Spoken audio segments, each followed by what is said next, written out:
Бүгүн 3 мартта Жогорку Кеңеш Конституциянын долбоорун жана референдумду дайындоо боюнча мыйзам долбоорун жалпы отурумда карашты. Андегенде эле депутат Дасан Бекешев эл өкүлү Бактыбек Турузбековго референдум дайындоо боюнча мыйзам долбоорунун автору ким деп суроо узаткан болчу. Бактыбек Турузбеков тизмедегилердин баарын атап отура албастыгын айтып, бул боюнча маалыматты парламенттик аппараттын техникалык кызматкерлери кагаз жүзүндө таратаарын кошумчалаган. Талкуунун жүрүшүндө депутаттар Айгерим Бейшембиева менен Чынара Урумкалиева авторлуктан баш тартышты. Конституциянын жаңы долбооруна байланыштуу саналуу депутаттар сын айтышты. Алар Дасан Бекешев, Жанар Акаев, Каныбек Иманалиев, Рыскелди Момбеков, Ирина Карамушкина, Наталья Никитенко жана Мирлан Жээнчуроев. Талаштан тастык жаралат дейт, бирок алак штатынан аташ керек. Азыркы Конституциянын авторлору ким айтып коюңуздарчы. Ээси ким, мээси ким? Жок эми. Рыскелди Чыныбеков, жана мен башында маалымат бербедимби? Жок, мен сиздин маалыматыңызды түшүнгөн жокмун. Мына документтерде бир дагы депутаттын колу жок. Эми аппаратка биз бааны айттык эле. Берсеңер, аппарат барбы? Урматтуу коллегалар, таблода илим турат, таблодан карасаңыздар болот. Талант Турдумаматович, таблодо бир дагы депутаттын фамилиясы. Кыргыз Республикасынын Жогорку Кеңешинин депутаттары деп. Аппарат. Илим турабы? Илим турат, карап коюңуздар. Анда илинип турган документ, сопроводительный документ илинип турат. 1 мартта кириптир. Анан 1 мартта кирген документте Акматов алмас. Көрсөтүп коюңуздар. Ачып көрсөтүп койгула. Талант Турдумаматович, 1 документте 65 депутаттын колу турат. Анан айтып коюңуздарчы, Акматов алмас. Кечели жер көрдүк го, ал кантип кол койду? Өлүп калган кишини кантип кол койдуңар? 1 мартта ал кантип кол койду? Дүйнө салып кетти го. Кубанычбек Жумалиев түрмөдө жатырга кантип кол койду? Мына карачы документти. Мына 1 таблодо, монитордо документ. Рыскелди Чыныбекович, сиз мына мен документ айтып атам. Юридикалык мындай жол жобосу бар өзүнүнчө. Демилге кылганда.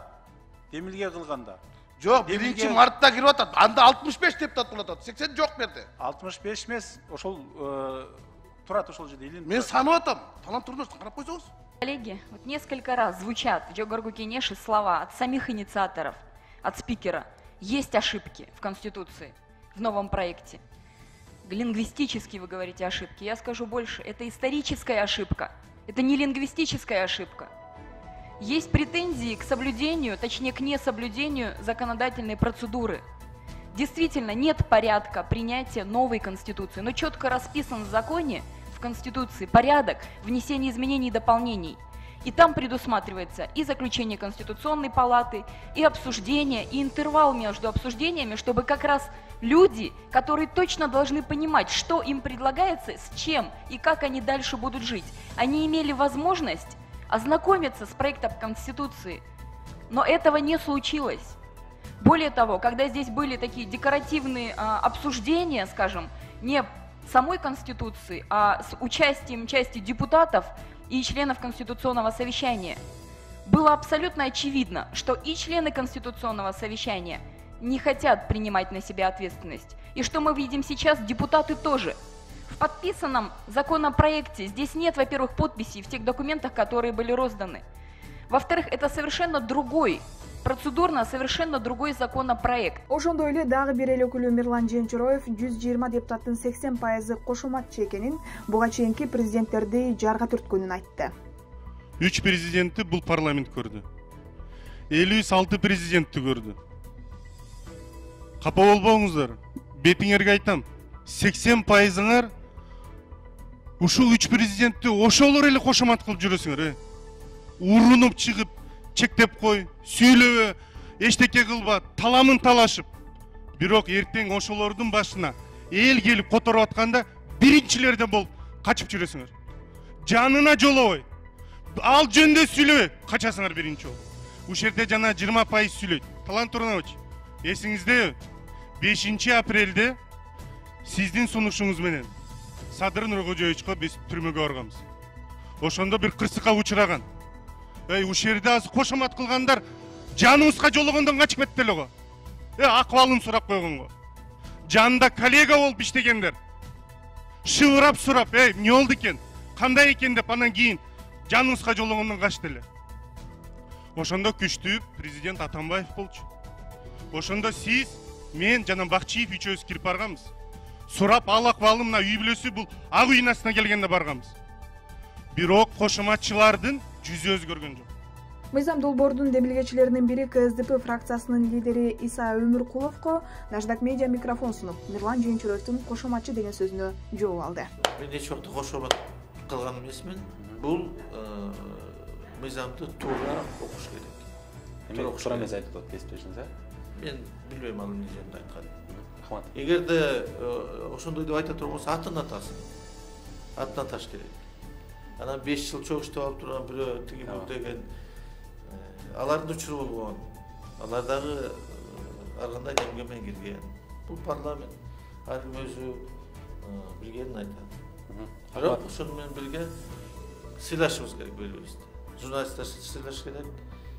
Жөнөкөй жаран болобу, депутат болобу, баарыбыз тең адамбыз. Бизде мамиле окшойт. Чоң рахмат. Түштөн кийин эл өкүлү Дастан Бекешев, долбоордун демилгечилери Бактыбек Турузбеков, Акылбек Жапаров, Марлен Маматалиев жана Мирлан Бакиров экенин айтып чыкты.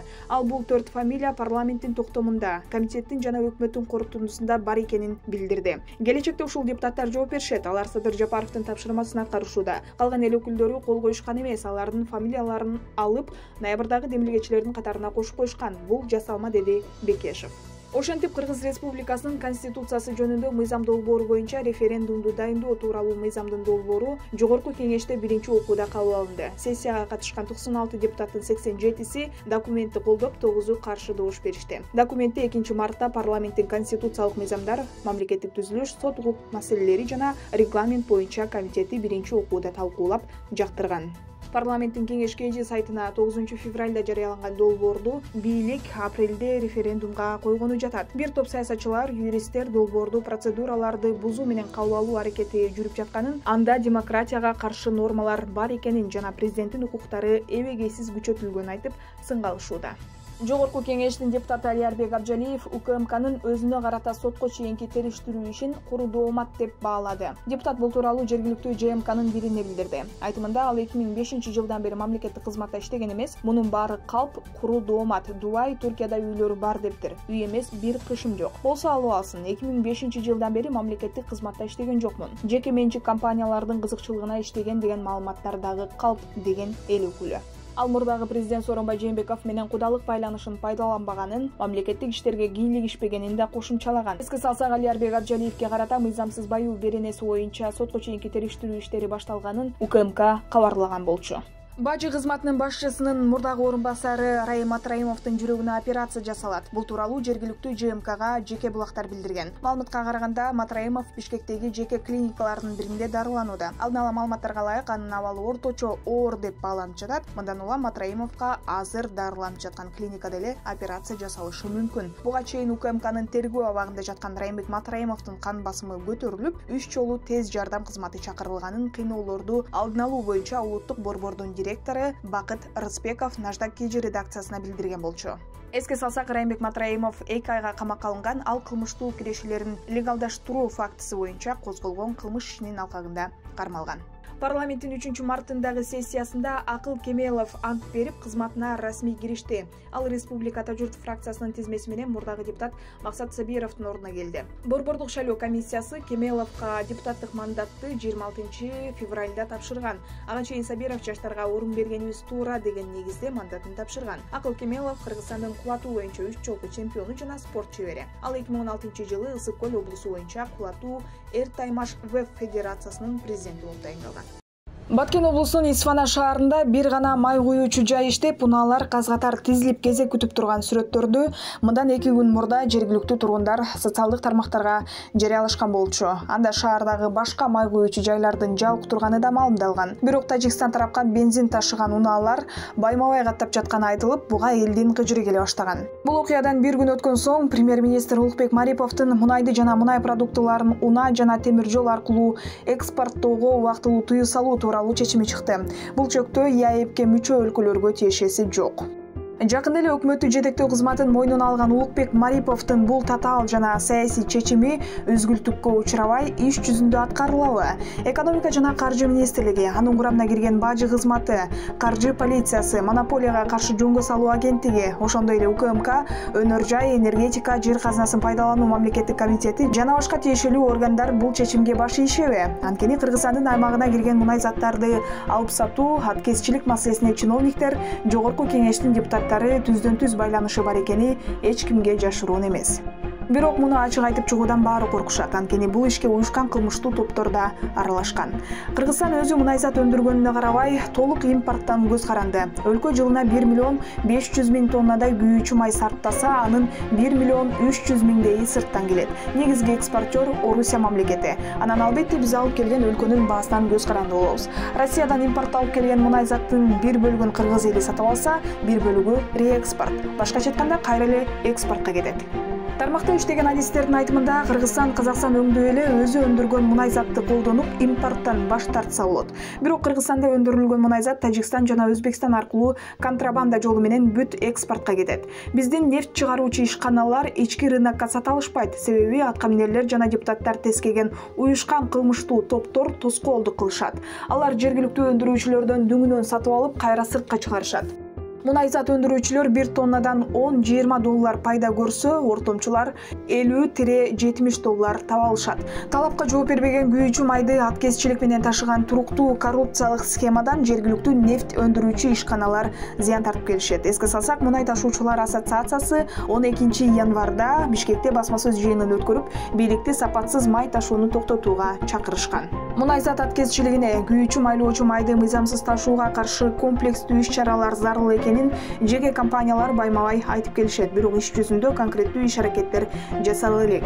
Кыргызстан менен Тажикстан ортосундагы чек ара маселеси да дал ушул контрабанданын айынан чечилбей келгени маалым. Өкмөт башчысы Улукбек Марипов кабыл алган чечим азыркыдай каатчылык маалында бир уч топ адамдын эмес, жалпы элдин пайдасына чечилди дешет серепчилер. Чүй облусуна караштуу Жайыл районунда 14 жашар баласын өлтүргөн деген шек менен энеси кармалды. Бул тууралуу облустук ички иштер башкы башкармалыгынан билдиришти. 1 мартта Жайыл райондук ички иштер башкармалыгына Новониколаевка айылындагы үйлөрдүн биринен киши колдуу болуп каза болгон 14 жаштагы баланын денеси табылгандыгы тууралуу маалымат келип түшкөн. Алдын ала маалыматтар боюнча маркумдун мойнуна бычак сайылып, ал ошол жерден көз жумканы белгилүү болду, деп билдиришти башкармалыктан. Кылмышка шектүү катары баланын энеси кармалды. Окуянын бардык жагдайлары иликтенип жатат. 9 марттан тарта Бишкек шаарында 2, 3, 4 класстын окуучулары мектепке барып билим алып башташат. Бул тууралуу мэриядан билдиришти. Офлайн окууда санитардык эпидемиологиялык талаптар бекем сакталышы шарт. Ошондой эле балдар бакчалары ишке кирет. Анда мектепке чейинки даярдоо жана жогорку тайпалардын балдары кабыл алынат, деп айтылат билдирүүдө. Белгилей кетсек, буга чейин 1, 5, 9, 11 класстар мектепте кадимки режимде билим алып жатышкан.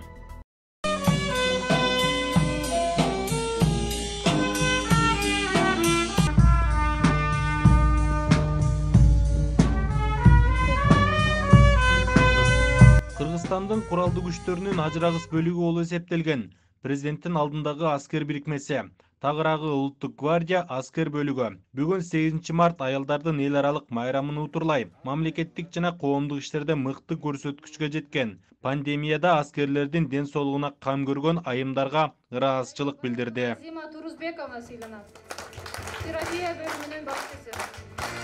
Сыйнангандардын көпчүлүгү күч түзүмдөрүнүн айымдары. Бирөө ички иштер министри, бирөө улуттук мамлекеттик коопсуздук кызматы, бирөө чек ара жана башка. Алардын арасында Аярзат коомдук фондунун негиздөөчүсү жана төрайымы Чынара Мамажакыпова да аскерлерди коргоочу кийим менен камсыз кылгандыгы үчүн сыйланды.